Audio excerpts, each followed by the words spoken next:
Praise the lord. దేవుని పరిశుద్ధమైన నామంలో వాక్యంను వినిచిన మీ అందరికీ ప్రభు పెరట మా శుభములు తెలియజేస్తున్నాము. ఈరోజు దేవుని వాగ్దానము, కేడెమును డాలును పట్టుకొని నా సహాయమునకై లేచి నిలువుము. కీర్తనల గ్రంథము 35వ కీర్తన 2వ వచనము.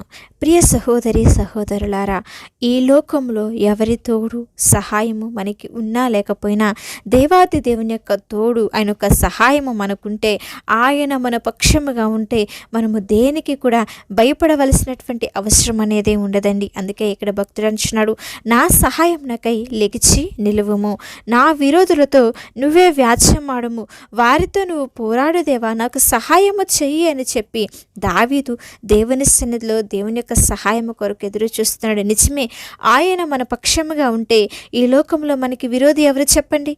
దేవాది దేవుడు మన పక్షముగా ఉంటే మనము దేనికి భయపడవలసినటువంటి అవసరమే లేదు. అందుకే దావీదు అంటున్నాడు, దేవుడు నా పక్షముగా ఉన్నాడు, నేను భయపడను, చెడియను, దిగులు పడను, కృంగిపోనని. నిజమేనమ్మా, ఈరోజు నీ కుటుంబ సభ్యులు నీతో లేకపోవచ్చు, నా అనుకున్న బంధువులందరూ నీ కష్ట సమయంలో, నీ నష్ట సమయంలో, నీ వేదనలో, నీ బాధలో నిన్ను త్రోసివేసి వదిలివేసి ఉండవచ్చేమో, కానీ ఈ లోకంలో ఎవరు ఉన్నా లేకపోయినా ఆయన మన పక్షంగా ఉన్నాడు.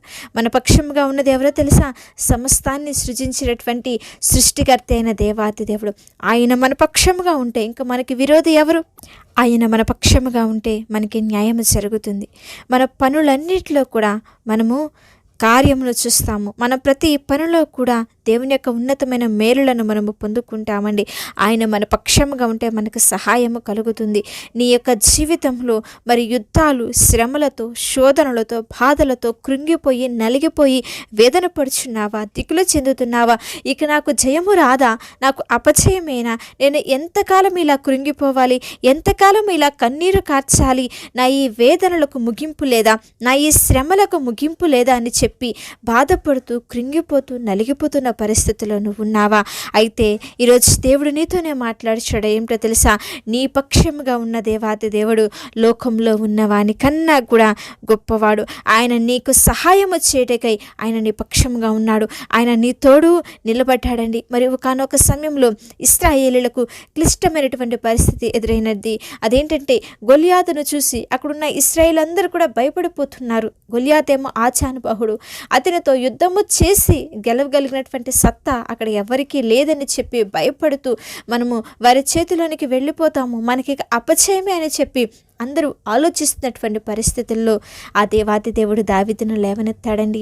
దావీదు అంటున్నాడు కదా, ఇదిగో నువ్వు ఎవరి నామంనైతే దూషిస్తున్నావో ఆ నామంనే నేను నీ యొద్దకు వస్తున్నాను.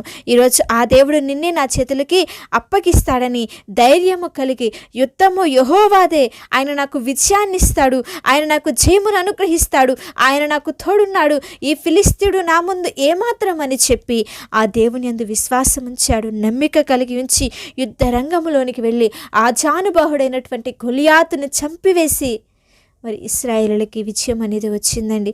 ఇక్కడ దావీదుకి ఎవరు తోడున్నారో తెలుసా?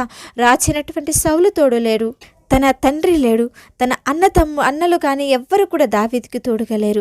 దావీదుకి తోడుగా ఉంది ఎవరో తెలుసా? సర్వశక్తి అయిన దేవుడు, సైన్యములకు అధిపతి అయినటువంటి దేవాది దేవుడు. నిజమే, ఈరోజు మనకు కూడా కావాల్సింది ఆయన ఒక్క తోడు. తండ్రి, నువ్వు నా పక్షముగా ఉంటే చాలయా, నా జీవితంలో ఎన్ని శ్రమలు ఎదురైనా, ఎన్ని శోధనలు ఎదురైనా నేను భయపడకుండా, చెడియకుండా నా యొక్క ఈ ఆత్మీయ ప్రయాణంలో, ఆత్మీయ జీవితంలో నేను ముందుకు సాగిపోతాను. తండ్రి, నువ్వు నా పక్షముగా ఉండయా, నన్ను నడిపించు దేవా అని చెప్పి నువ్వు ప్రార్థన చేయగలిగినట్లయితే నీ శత్రువులు ఎవరైతే ఉన్నారో వారందరూ కూడా నీ యొక్క వెనకకు మళ్ళీపోతారండి. నీ యొద్ద నుండి దూరముగా పారిపోతాడు. కనుక మనకి కావాల్సింది దేవుని యొక్క సహాయము, ఆయన యొక్క తోడండి. అలాగా నువ్వు కూడా నీ జీవితంలో మేలులను పొందుకోవాలి అంటే, ఆయన నీ పక్షముగా ఉండాలంటే మనం ఏమి చేయాలో తెలుసా?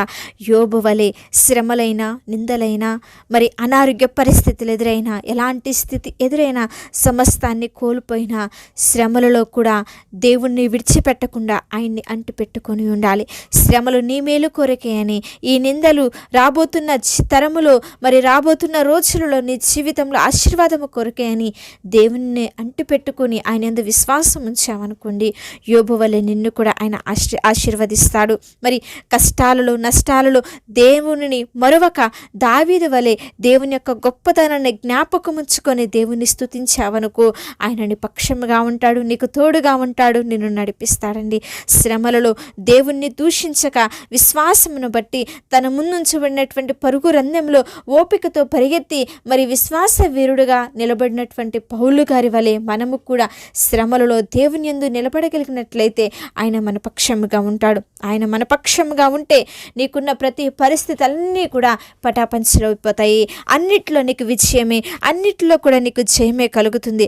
కనుక వాక్యం వింటున్నటువంటి ప్రియ సహోదరి సహోదరులారా, ఇన్ని రోజులు నీకు జయము లేదని, విజయము రావటం లేదని చెప్పి బాధపడుతూ ఎందరో మనుషుల సహాయము కొరకు ఎదురు చూస్తూ మరి నువ్వెంతగానో నలిగిపోయిన పరిస్థితుల్లో ఉన్నావేమో. మనుషుల సహాయము మనకి వ్యర్థమమ్మా. ఈ లోకంలో ఉన్న మనుషులను, రాజులను, అధిపతులను, అధికారులను మనము నమ్ముకున్నట కంటే సజీవుడైన దేవుని నమ్ముకుందాం. ఆయన సహాయము కొరకు ఎదురు చూద్దాం. ఆయన మన పక్షముగా ఉంటే మనకి అన్నిట్లో విజయమే. దేనికి కూడా భయపడవలసినటువంటి అవసరం అనేది ఉండదు. కనుక దేవా నా పక్షముగా ఉండు, నాకు తోడుగా ఉండయ్యా, నాకు సహాయముగా ఉండని చెప్పి దావీదు వలె మనమందరము కూడా దేవుని సన్నిధిలో మొరపెట్టి దేవుని యొక్క మేలులను, దేవుని యొక్క దీవెనలను, ఆశీర్వాదములను పొందుకుందాము. చిన్న ప్రార్థన చేసుకుందామా? మాతో పాటు అందరూ కూడా కలిసి ఏకీభవించి ప్రార్థించండి. మమ్మల్ని మిక్కిలిగా ప్రేమించిన మా ప్రియ పరలోకపు తండ్రి, సర్వోన్నతుడా, సర్వశక్తిమంతుడా, ప్రేమామయుడా, అతి శ్రేష్ఠుడా, సుందరుడా, ఘనుడా, శ్రేష్టమైన కృపగలిగిన ఉన్నతమైన మీ నామమునకై సమస్తమైన మహిమ, ఘనత, ప్రభావములు చెల్లిస్తున్నామయ్యా. యెహోవా ఉత్తముడని రుచి చూసి తెలుసుకునడి, ఆయనను ఆశ్రయించు నరుడు ధన్యుడంచున్నాం. నిజమైన తండ్రి, ఇంతకాలము మేము మనుషుల ఆశ్రయము కొరకు ఎదురు చూసామయ్యా. మనుషులు మా పక్షంగా ఉంటారని ఆలోచన చేశాం. కానీ ఇక నుంచి అలాగా కాకుండా నిన్ను ఆశ్రయిస్తున్నాము తండ్రి. మా సహాయమునకై లేచి నిలవండి. మాకు సహాయకర్తగా మీరుండండి. మా పక్షముగా మీరుండి మా విరోధులతో వ్యాజ్యమాడమని అడుగుచున్నాము. దేవానికి స్తోత్రం. ఎంతమంది బిడ్డలైతే వాక్యమును వింటున్నారు, వారి జీవితాలలో మేలులను, ఉన్నతమైన కార్యములు జరిగించండి. ఎదుర్కొంటున్న ప్రతి ఒక్క అనారోగ్య పరిస్థితుల్లో నుంచి విజయమును దయచేయండి. ప్రతి శ్రమలు, ఇరుకులు, ఇబ్బందులు, శోధనలన్నింటిలో నుంచి కూడా విడుదల అనుగ్రహించి మీ సన్నిధిలో బలమైన యోధులుగా మీరు లేవనెత్తమని ప్రార్థించుచున్నాము. కృప చూపించండి. చదువుకుంటున్న బిడ్డలకు మంచి జ్ఞానమును దయచేయండి. ఉద్యోగాల కొరకు ఎదురు చూస్తున్న వారు ఉన్నారయ్యా, వారి పట్ల నూతన కార్యములను మీరు జరిగించండి. ఉద్యోగంలో చేస్తూ వారు మరి ప్రమోషన్స్ కొరకు ఎదురు చూస్తున్న వారు ఉన్నారయ్యా, వారి పట్ల నూతన కార్యములను స్థిరపరచండి. బిడ్డల పట్ల ఉన్నతమైన మేలులను జరిగించమని ప్రార్థించుచున్నాం. గర్భఫలముల కొరకు ఎదురు చూస్తున్న బిడ్డలు ఉన్నారు తండ్రి, వారి పట్ల స్థిరమైన కార్యములను జరిగించి వారి యొక్క అవమానమును, నిందను తొలగించి వారి జీవితాలలో సంతోషమును మీరు అనుగ్రహించమని వేడుకొనుచున్నాము తండ్రి. కృప చూపించండి, నడిపించండి. చేస్తున్న వ్యాపారాలలో వృద్ధిని, అభివృద్ధిని మీరు కలుగు చేయండి. వారి ఎదుర్కొంటున్న ప్రతి ఒక్క అప్పుల సమస్యల్లో నుంచి, ఆర్థికపరమైన ఇబ్బందులన్నింటిలో నుంచి కూడా విడుదల దయచేసిన తండ్రి, నీ నామమునకే మహిమ తెచ్చుకొని ప్రతి ఒక్కరిని కూడా నా దేవ నీ మార్గంలో నడిచి వారిలాగా నీ యొక్క సహాయంను పొందుకునే వారిగా ఉండుటకు నీ కృపను అనుగ్రహించి నడిపించి బలపరిచే మేరలతో నింపమని మా ప్రభువును ప్రియరక్షకుడైన యేసుక్రీస్తు వారి నామంలో అడిగి వేడుకొని ప్రార్థిస్తున్నాము తండ్రి. ఆమేన్. అలాగే మీ యొక్క ప్రార్థన అవసరతలను మరి స్క్రీన్ మీద కనిపిస్తున్న నెంబర్కి కానీ కింద కామెంట్ సెక్షన్లో కానీ మాకు తెలియజేసినట్లయితే మేమందరము కూడా మీ గురించి ప్రార్థిస్తాము. దేవుని ఉన్నతమైన కృప మీకు, మీ కుటుంబాలకు తోడై ఉండి నడిపించి